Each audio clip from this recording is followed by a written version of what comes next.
بسم الله الرحمن الرحيم الحمد لله رب العالمين وأفضل الصلاة وأتم التسليم على سيدنا محمد وعلى آله وصحبه أجمعين. اللهم علمنا ما ينفعنا وانفعنا بما علمتنا وزدنا علما.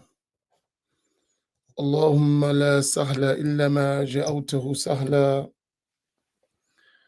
وأنت تجعل الحزن إذا شئت سهلا. سبحانك لا علم لنا إلا ما علمتنا إنك أنت العليم الحكيم.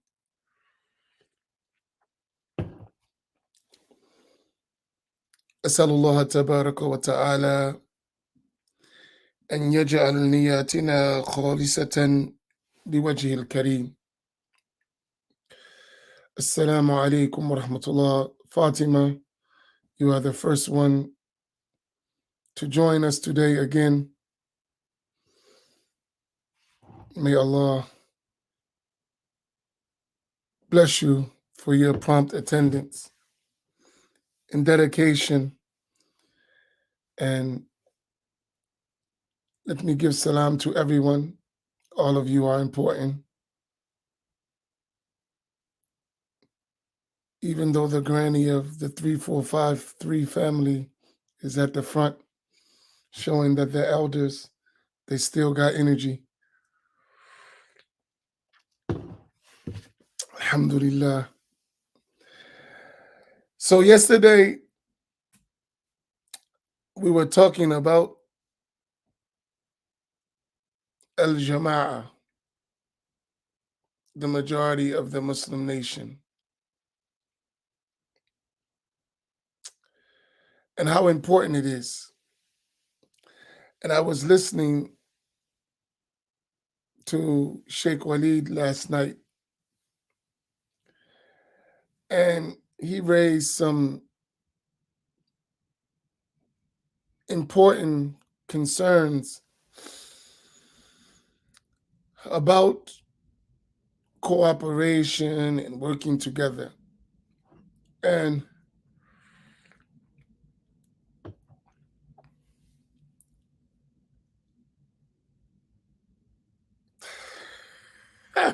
underrated content. SubhanAllah. So he raised some issues about cooperation. And I've learned something over the time of doing these type of things. And as being an Imam, you get some lessons. They're natural lessons.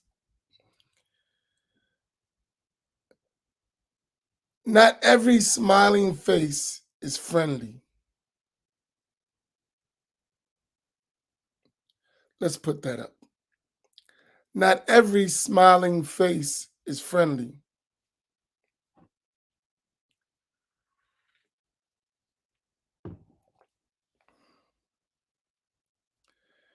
And why do I say that?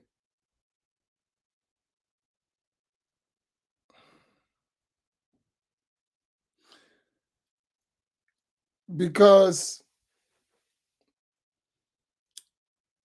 we have obstacles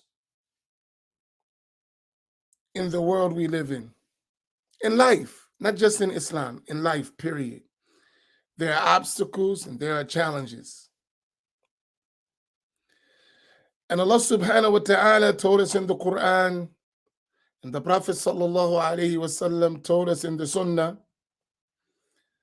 that you have good, evil. So let me go back. You have Iman, Kufr. You have Sunnah, you have Bid'ah. You have good, you have evil. You have the righteous, you have the wretched. You have halal, you have haram. So in this world, we always have the opposites. And in every one of those, you got a mixture between the two. What do I mean you have a mixture between the two? You may have al-iman as a foundation, and it can be mixed with kufr, which no longer is iman, but it will have the outward form of iman, but it's really kufr. Does anyone know what that is called? Let's see if y'all with me. It's early. The outward is iman, but it's mixed with kufr. So what is that really called Islamically? No, oxymoron. No.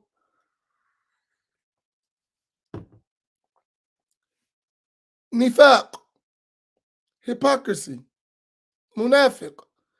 The munafiq outside looks like a believer, acts like a believer, moves like a believer, talks like a believer, prays like a believer, but in really they don't believe. So it's kufr.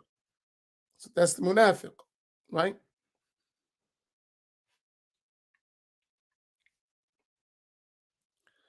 So the same thing you have with the rest. Yesterday, someone informed me about a restaurant that has always been known to be halal, and they said that the restaurant may have changed manager or ownership and no longer sells halal but didn't tell anybody and pretending like it's the same thing. So that could be halal outwardly but haram in reality. Giving you an example. It's about life. That's why I said it's life. Now you go to the restaurant and Muslims been eating there for years, right? But no one ever thought about did this is this haram? To signs start to occur to say maybe this. I'm not saying it's haram, but maybe it may be haram because all of the signs. And businessmen are always deceptive. They won't tell you that, there is one restaurant, fast food, they sell halal and haram. And in safety, just for the point, don't eat at places that do both if you want to be safe.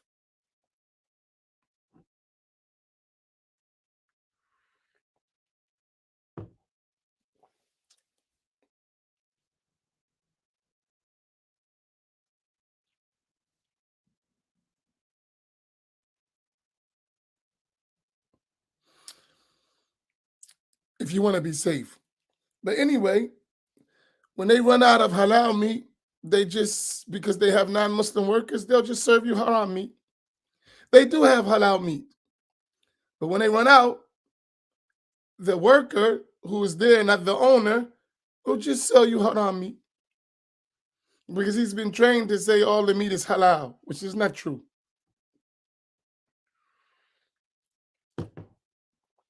This happens.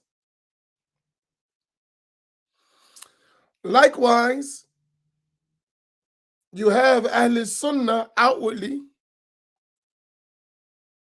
but it's mixed with the characteristics of Ahl Bid'ah, right? So outwardly, Ahl Sunnah outwardly, when you look with a negligent glance, it appears Ahl Sunnah, but when you look deep, you see the traits of Ahl Bid'ah.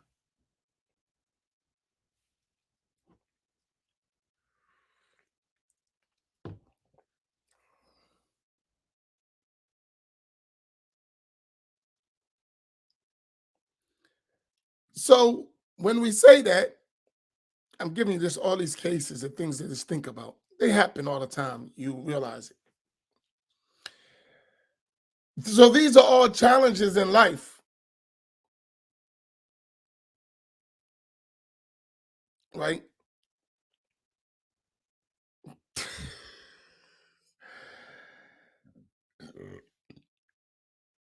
Just make sure you eat halal food. In every restaurant, in Atlantic City and the surrounding areas, save a very few, are questionable in terms of eating from them. You have to be careful.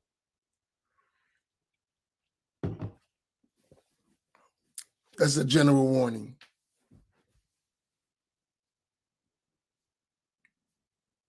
Uh,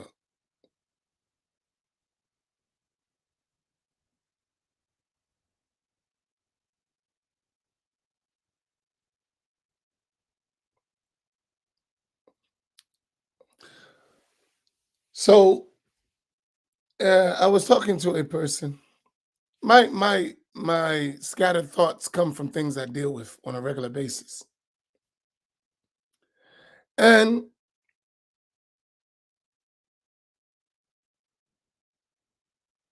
they were mentioning to me about Ahl Sunnati wal Jama'ah with cultish behavior. And they were frustrated. Like, if this is Ahl Sunnah to this type of frustration, I don't want anything to do with it.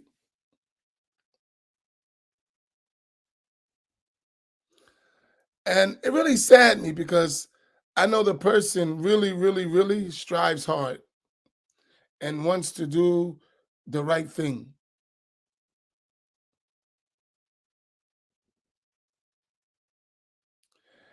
And that frustration went to the point that they wanted to sort of throw the baby out with the bathwater. And I was explaining that, listen, Islam is complete. Islam is perfect.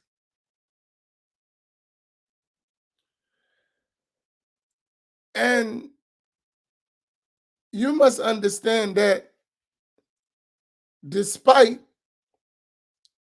the bad practices of people, you have Islam and then you have Muslims.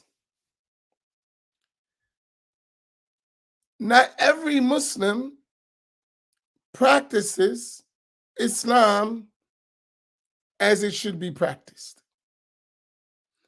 But that in no way negates the perfection and the completeness of Islam. Even if that Muslim is a Shaykh, right?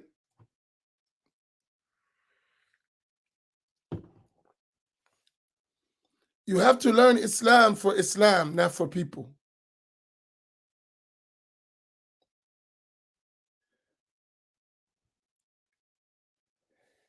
The deen has its rules, has its practices, has its customs, has its mannerisms, and they have been consistent since the time of the Prophet sallallahu alaihi wasallam to our day, right?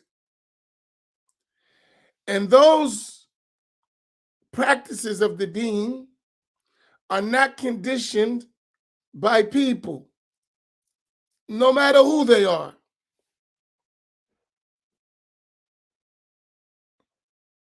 They're not conditioned by people. But people, especially those who have the traits of Ahl al-Bid'ah, the people of innovation, even if they claim to be Ahl Sunnah, they have the traits of Ahl al-Bid'ah.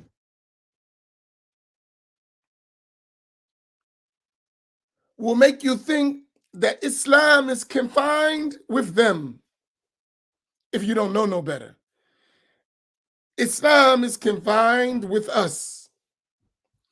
We determine what is right and what is wrong. based on our understanding of the religion. The one who doesn't know Islam will believe that, right? They will believe that. If I'm not in this group, my Islam is defective. If I don't listen to these group of imams or sheikhs or teachers, my iman is defective. This is foolishness, right? This is foolishness. No matter who they are, that's foolish. I had a talk. I'm just sharing, like, we be having some serious talks, right?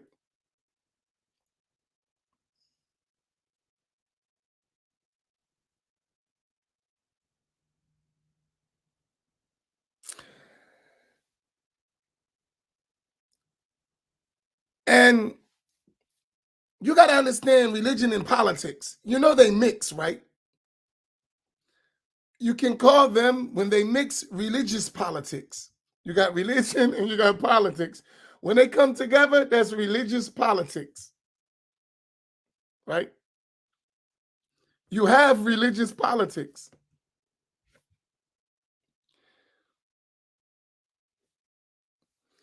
And there is this saying that السياسة najasa,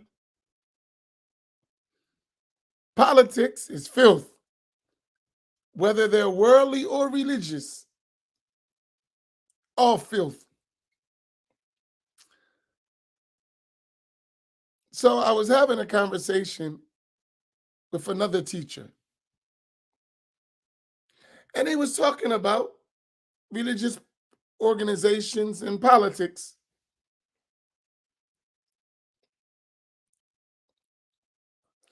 And cultish behavior. So I said to him, all organizations, they have administrators and leaders, right? So if you have an organization, they have a CEO, vice president, president, whatever you want to call them, different political titles, right?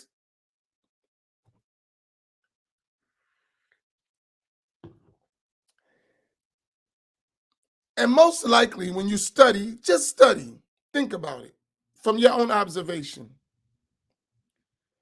When you see organizations, the person that sometimes is the leader organization or on boards or all that, are they always the most religious people in the group? That's a question from your observation. When you look at boards, administrators, and then you look at the organization, are those people who are in charge usually the most religious and knowledgeable of the people that's in that group?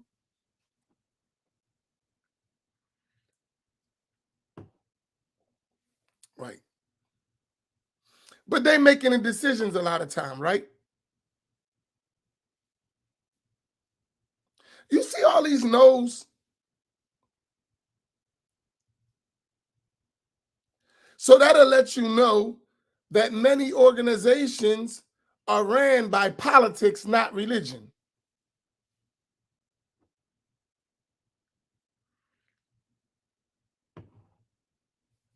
They ran by politics, not religion.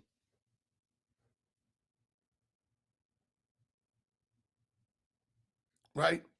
So when you realize that the person who's in charge usually is not religiously an example. Usually, unfortunately, this is common around the world. This is not just specific to any group. This is common, which is unfortunate.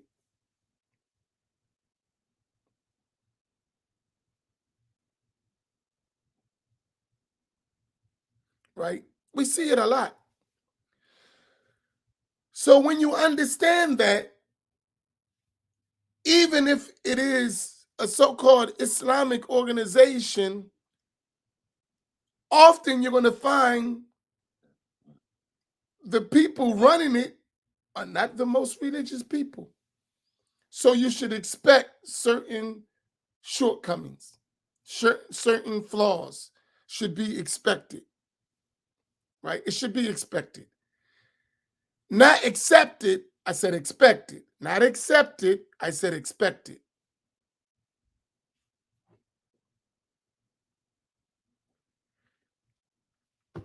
So don't mix my words. I said a certain amount of shortcomings should be expected, not accepted. But they should be expected because the person lead is not the most religious person in the world. I'll give you an example.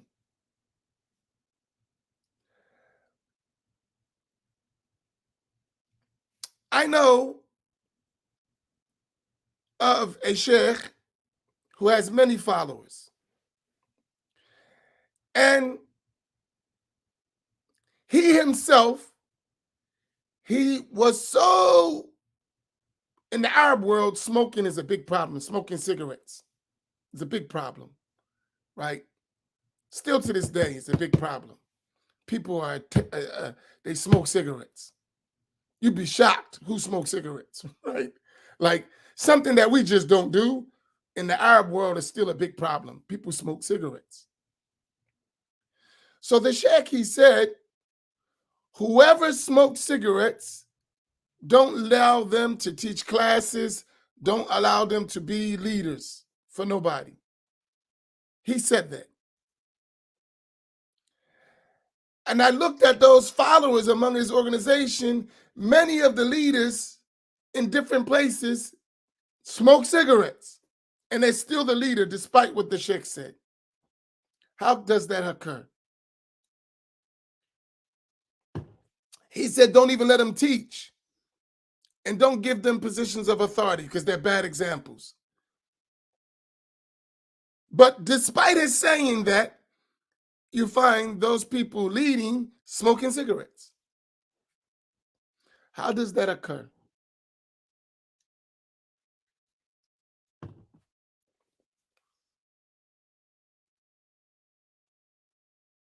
How does it occur?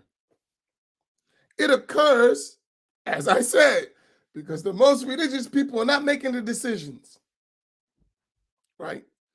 There are political decisions. There are worldly decisions being made under the guise of religious practice. This is a common practice in organizational structures, right? This is a common practice. So when you're dealing with that, you have to realize that that's not a reflection of what Islam wants from us. That's not a reflection of what Islam wants for us, right? That's not what Islam wants for us. That is the shortcomings of human beings, which we all have, right? So never let those things interfere with your conviction and your steadfastness to the religion. That's my point, right? That's one point. So whatever's going on, that has nothing to do with your religious practice. And each and every one of us should be like this, right? If the whole world, this is the level of your conviction should be in the deen. If the whole world left Islam, I would remain steadfast. That's how your faith needs to be. If the whole world left the deen and you were the only one left, you should remain steadfast.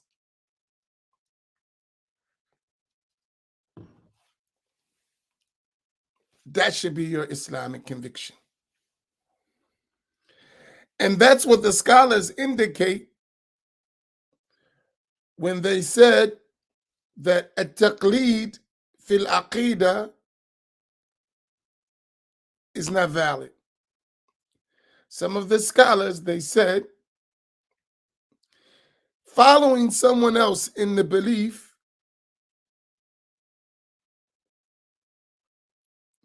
is not valid for the validity of belief.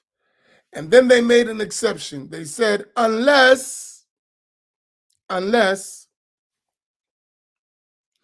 if the one you was following left the belief, you would remain steadfast. Then it's valid.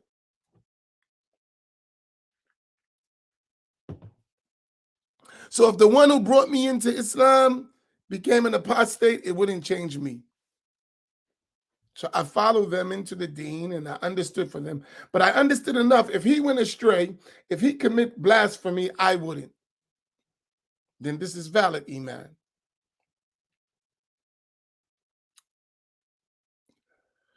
So for all of us, why am I mentioning that? Because if you're in a group and that group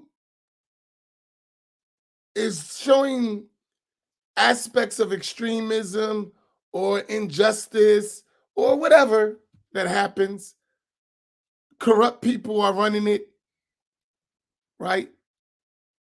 The basis of your faith, the basis of your practice should remain sound. And you should just realize these are people, they're following the wrong way, and let me get away from them. And that's it. But it doesn't have an effect on your faith. You just know this group is, and these people are not practicing the deen the way they're supposed to. And let me remove myself from that. That's it. Because the deen is not their possession.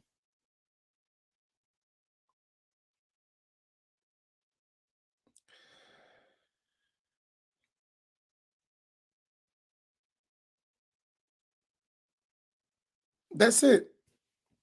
Right? That's how you should be.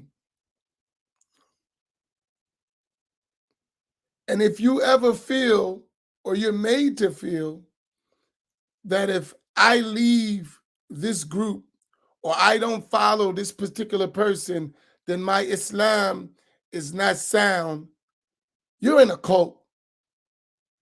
You're in a cult if you're ever made to feel like that.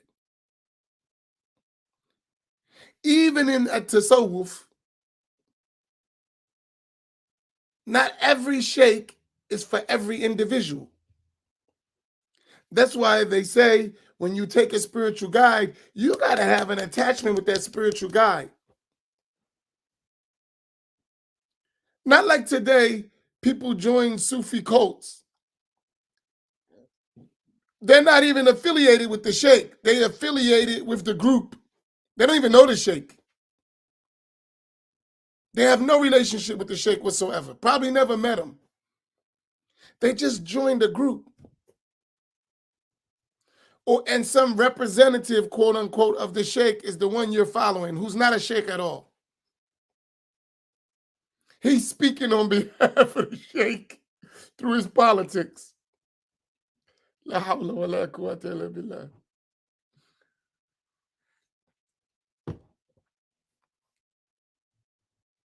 You follow? So you're in this cult and you don't have nothing to do with the sheikh. My sheikh, your sheikh, have you ever studied with him? Have you ever met him? Has he ever given you any advice? No, I just follow him who said the sheikh said. So you're not following the sheikh, you're following him. That's your sheikh. And your sheikh is not a sheikh, right? There is some games that be played in the name of religion. Seriously. So just be careful. And all that stuff gives a bad name to religion altogether. That's why you find people don't want nothing to do with religion. But that's not the right answer to that.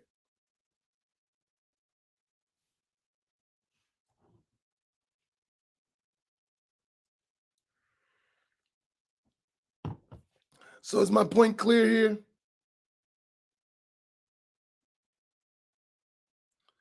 And I'm only mentioning this as a protection for you, right?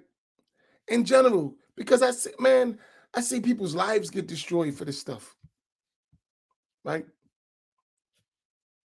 lives destroyed. I could so many cases of people whose lives were destroyed being in religious cults. So if someone's waking you up and trying to share with you, hey, don't fall into that, you should pay attention. No, there's no need to name groups. There's no need. Why do I say there's no need to name groups? Because it's obvious if you open your eyes, right? It's obvious if you open your eyes. Listen, I hate microwave Islam. All right. Y'all ready that?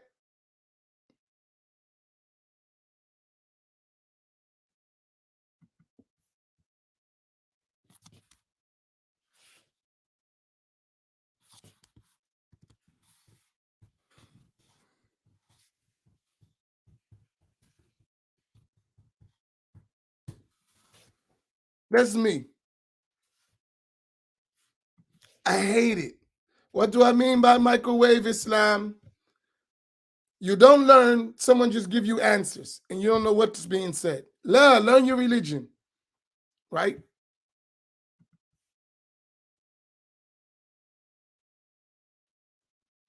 Right?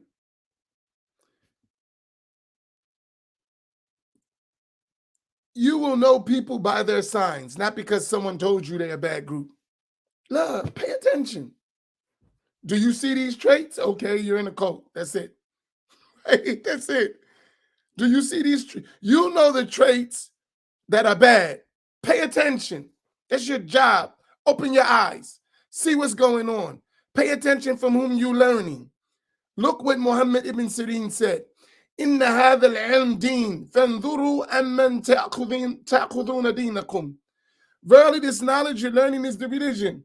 Look well from whom you take your religion. Pay attention. Right? Pay attention. There are signs to tell you you're in a cult.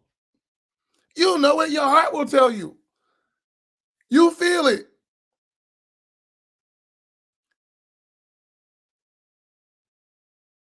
Do you feel that if you go sit with other Muslims, you are hiding, you are making some kind of strange, unlawful deed? If I go talk to those other Muslims, I'm going to be warned against. I'm going to be ostracized.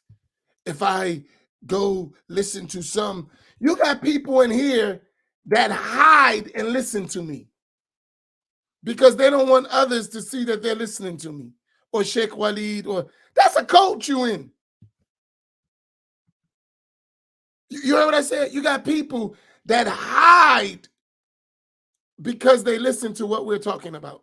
They hide. They don't want nobody to know they're listening. And not because they don't listen, it's because of the group they're in. If it's found out that they're listening to me, they're going to get censored or warned against or shunned, or this is a cult, right? You in a cult.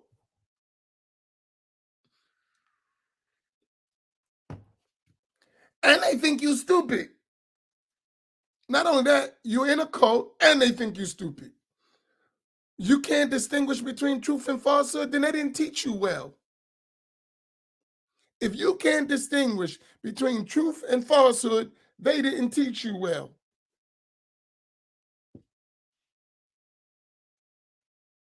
Period. You should be, if they taught you well, you should be able to understand truth and falsehood. Right? It's a cult. That doesn't mean the cult doesn't have right things and truth, but it's a cult. That's why you feel that way. And that's a telltale sign of a cult. They shame their followers into submission.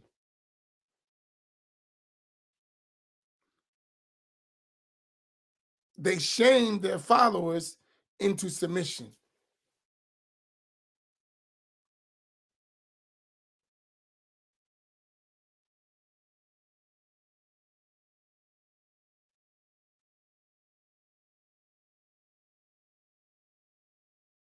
No, I'm just giving you the signs. That's it. I mean, there's no way. This is how you protect yourself. First, you have to learn your deen. You have to know what is Islam. Not what Amin Muhammad say Islam is. Imam Amin Muhammad or someone else may help you learn, but you have to learn the deen yourself. You have to learn what Allah ordered you with and what Allah prohibited you with, and how to acquire that. It's available. It's a process. Once you learn that, then you apply it to every situation, right?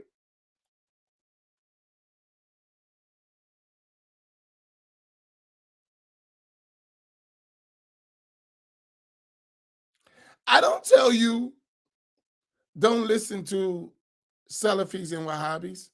I don't tell you that. I tell you to learn and then watch for their mistakes.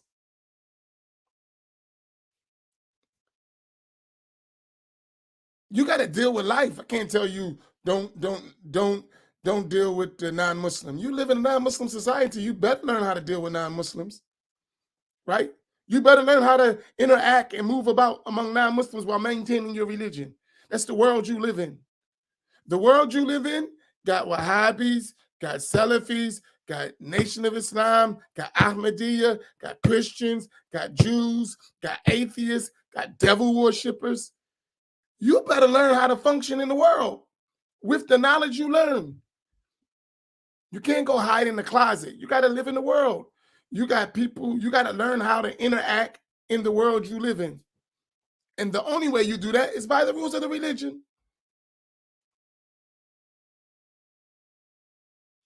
When you learn, you'll be able to distinguish between truth and falsehood. But you have to learn. Not, I'm just in this group, so I'm safe. You know how many ignorant people are in a group and talking about I'm safe, and they're ignorant of the rules of the religion? They don't know the rule of the religion. They just in some group. And they think that being in that group makes them safe. No, not the case. You have to learn. The Prophet said, "Talib al-ilmi faridatun ala kulli Muslim." Seeking the knowledge is an obligation on every Muslim. Cults only survive with ignorant people. Cults only survive with ignorant people, not people who learn.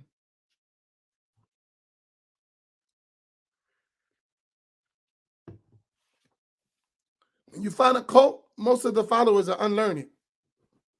That's how they get in a cult.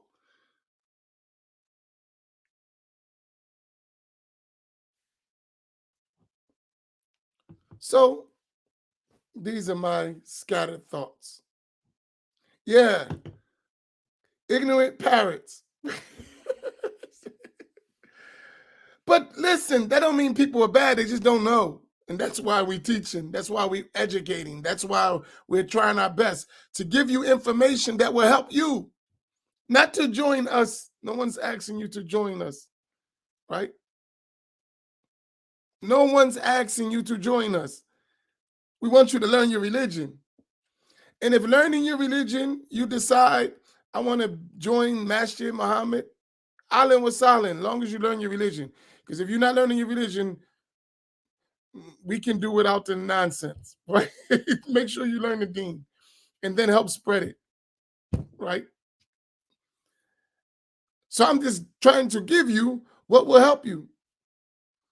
I'm not tricking you. You got the books. None of them books got my name on them.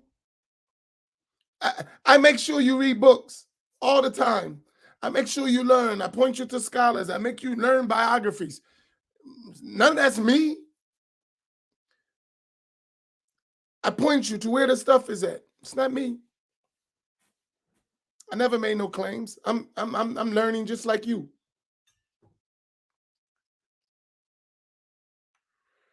I don't want an unlearned person around me. It doesn't help me.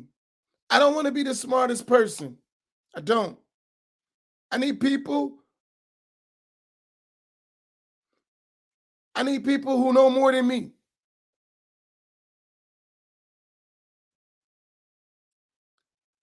I need people who can see things that I'm missing. That's what kind of people I want around me. I don't want to be the smartest guy in the room. I need new friends if I'm the smartest guy in the room. No, you don't want to be the smartest guy in the room. You don't want to do that. No, no, no, no, no, no, no. Get you some new friends. uh,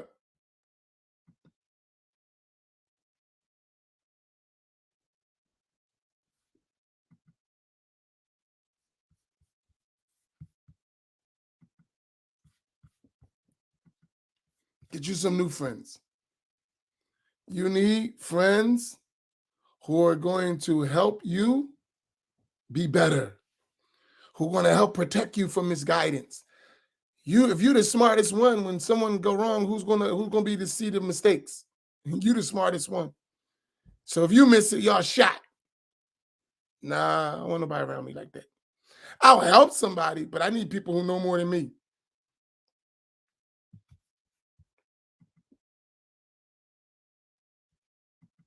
Right? It's important. And I think you should be like that. Don't be afraid to be around people.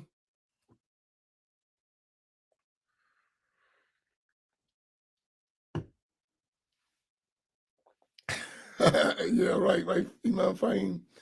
So I'm going to bring this to an end.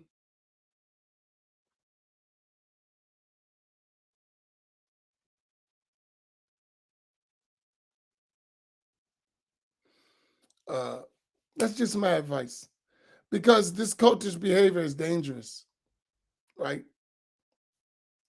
And when you learn, you're going to discover how much you weren't taught in the cult. When you get outside of that cult behavior and you start learning, you're going to realize how much you were not told in the cult.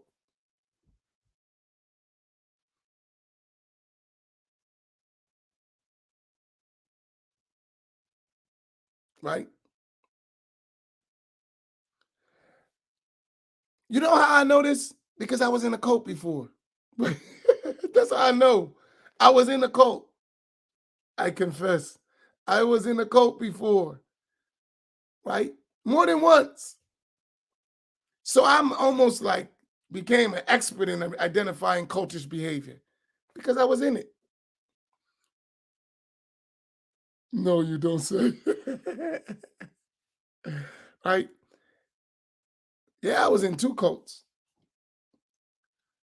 One, some of y'all still in.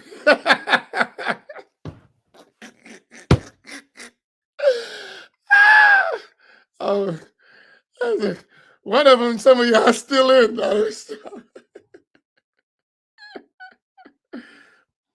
That was a jab. That was a foul shot. I apologize. That was a foul shot. That was wrong. But I couldn't resist.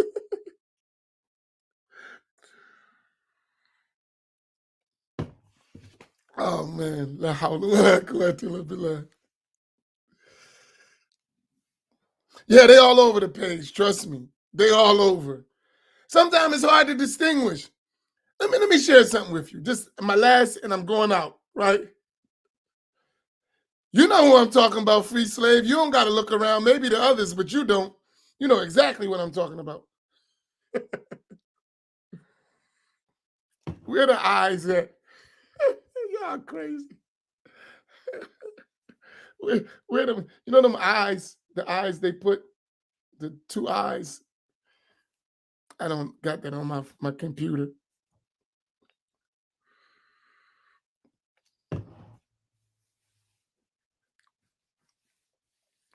Yeah, those eyes things right there. Yeah, those. Right, those eyes. And 2 sets. Some of us need 3, so that's not enough. Add some more eyes. uh, oh my goodness. Let me tell you how unlearned people in cults are. People get in here and they think they learn some stuff and they just parrot the phrases of the cult. And they identify themselves as soon as they open their mouth or type. Right? And I laugh. I be like, that's one, that's one, that's one. They don't even realize the very words you speak are cultish words. They think they hiding. I'm on YouTube, so no one knows who I am. Soon as you type, it tells you who you are.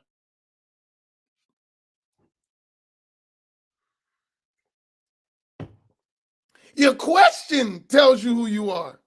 Just the questions you use, just the statements you make, just the way you the statements you make, just the way you word things already tells me who you are. Now, here's the problem. I know some people are trying to escape the cult behavior, so they don't know. And then some are spies for the cult. So you got to try to distinguish who's who by their questions, by their engagement, how much they come, because we're facing all this stuff.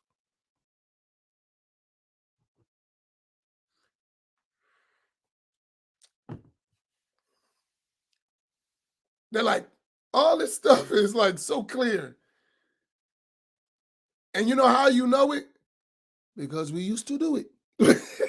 Like, and we were good at it. We were loyal cult followers. So we know the whole jargon. And then you know when someone's really blind. You're in the cult, you're talking to the former cult member like they don't know the practices of the cult. You're in a cult,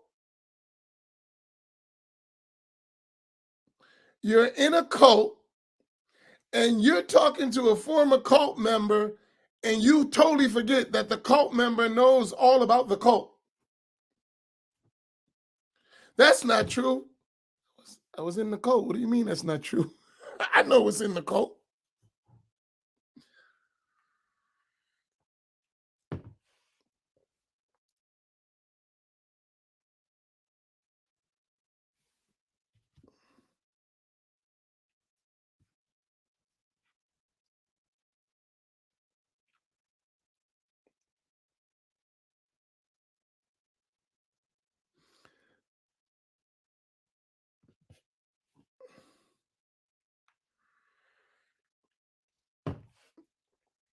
So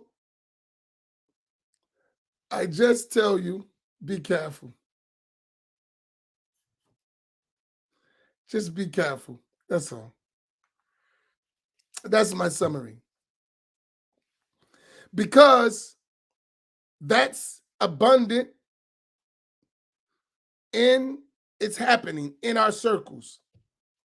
So I know how this thing works. People come in, they join, innocent people don't know. They start inboxing you. Yeah, we are Sunnah. Come see my Shaykh. Come see my sending you stuff. I even see some of the stuff cutting and pasting from cults because it sounds similar to what we're saying. That's the front part. Be careful. It's not the same. I see it. And I'm just trying to tell you because don't come back to me later and say, man, I was over there and these people are strange. I told you that already. I told you. So be careful. Just be careful. Make the religion your scale, not people. That's my summary. Make the religion your scale, not people. Please, let's just close with that. Make the religion, Islam, your scale, not people.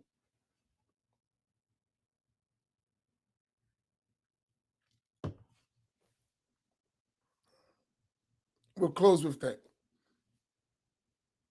Make the religion of Islam your scale, not people. That's it. Is my message clear for today?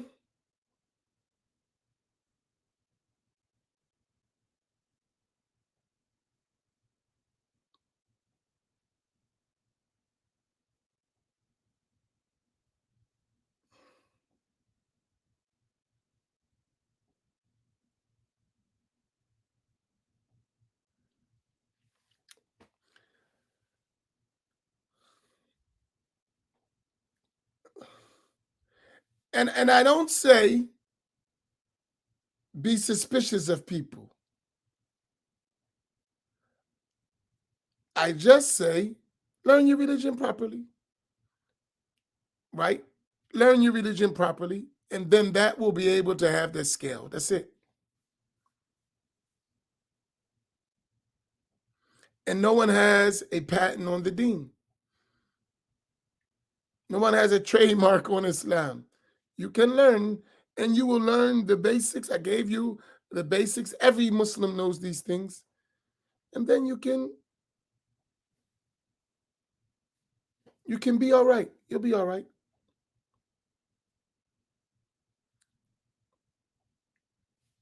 All right, inshallah, we'll go to post-Fajr reflections. Barakallahu bikum. Wa sallallahu alayhi wa sallam Muhammad wa alihi wa sahbihi wa sallam. Assalamu alaikum wa rahmatullah.